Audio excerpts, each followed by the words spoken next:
بسم اللہ الرحمن الرحیم. آج ذرا میں عابد شیر علی سے مخاطب ہونا چاہ رہا ہوں. عابد شیر علی، آپ نے 2 دن پہلے کہا کہ آپ نے شیخ رشید سے بڑا جھوٹا اور بے شرم نہیں دیکھا. بالکل آپ جھوٹ بول رہے ہیں،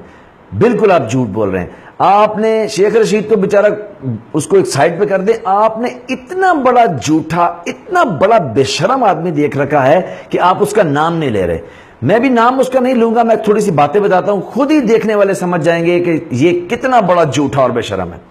اچھا، جھوٹا اور بے شرم وہ شخص ہوتا ہے جو جمہوریت کا آغاز کرے، آمروں کی گود میں بیٹھے اور ان کے تلوے چاٹے، فوج سے پیسے لے اور اپنی جماعت بنائے، پھر طالبان سے اور اسامہ بن لادن سے پیسے لے کے بے نظیر کو سیاسی منظرنامے سے پیچھے کر دیں، پھر اسی بے نظیر کی کریکٹر اسیسینیشن کرے، اسی بے نظیر سے لندن کے اندر مسا کے جمہوریت کرے تاکہ اقتدار میں اس کو کہیں حصہ مل سکے. اس کے باوجود بھی وہ شرمندہ نہ ہو، اس کو کہتے ہیں جھوٹا اور بے شرم. جو چھانگا مانگا کی سیاست کرے، M N A M P S کی بولی لگائے، ان کو اٹھا کے مری لے جائے، ان پہ پیسے نچھاور کرے، پاکستان کے اندر لوٹا کریسی کو رواج دے، ہارس ٹریڈنگ کرے، پاکستان کا سارا الیکشن رگ کرے، آر او سے الیکشن کروائے،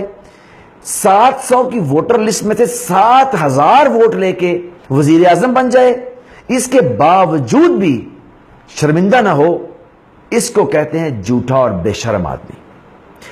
وہ آدمی جس کو اپنے وعدوں کا پاس نہ ہو، الیکشن لڑے روشن پاکستان کے نام پہ، لیکن بجلی کا ایک واٹ بھی نہ بنا سکے بلکہ ملک اندھیروں میں چلا جائے. وہ جو کشکول توڑنے کی بات کرے اور پاکستان کی تاریخ کا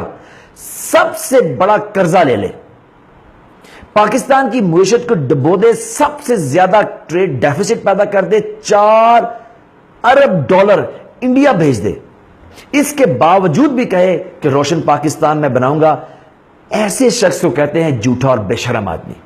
وہ جو شہداء کا خون بیچ دے، وہ جو کشمیر کے شہیدوں کا خون بیچ دے، مودی کو اپنے گھر بلائے، جندال کے ساتھ جشن منائے، وہ جو مودی کی تقریب میں حلف برداری میں جائے، اس کو اپنی بیٹی کے گھر بلائے،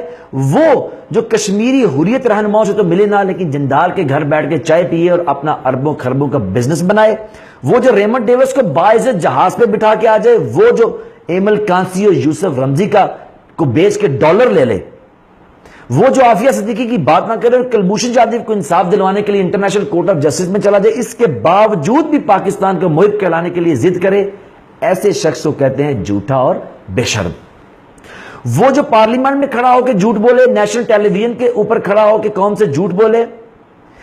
وہ جو سپریم کورٹ میں جھوٹ بولے اور فیک جعلی 2 نمبر کاغذات جمع کروائے، وہ جو جے آئی ٹی کے سامنے جھوٹ بولے اور جعلی کاغذات جمع کروائے، اور جب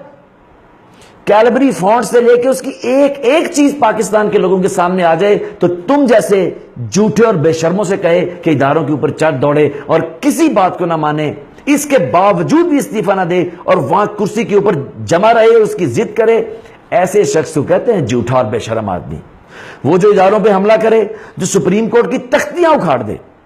جو فوجی جرنیلوں کو آپس میں لڑا دے، مشرف کے ہوتے ہوئے بھی ضیاء بٹ کو آرمی چیف لگا دے، وہ جو طیارہ اغوا کرے اور ذرا سا پریشر پڑے تو 40 بکسے لے کے اپنی پورا ٹبر کو جہاز میں بٹھا کے 10 سال کا معاہدہ کر کے جدہ چلا جائے، وہاں جا کے کبھی بھی اس معاہدے کو مانے نہ اور پاکستان آ کے اس پہ شرمندگی تک کا اظہار نہ کرے، اس کو کہتے ہیں جھوٹا اور بے شرم آدمی. میرا خیال ہے اس سے بھی بڑا جھوٹا اور بے شرم وہ ہوتا ہے جو اس جھوٹے اور بے شرم کے سارے جھوٹ اور بے شرمی جاننے کے باوجود بھی اس کی وکالت کرتا ہے.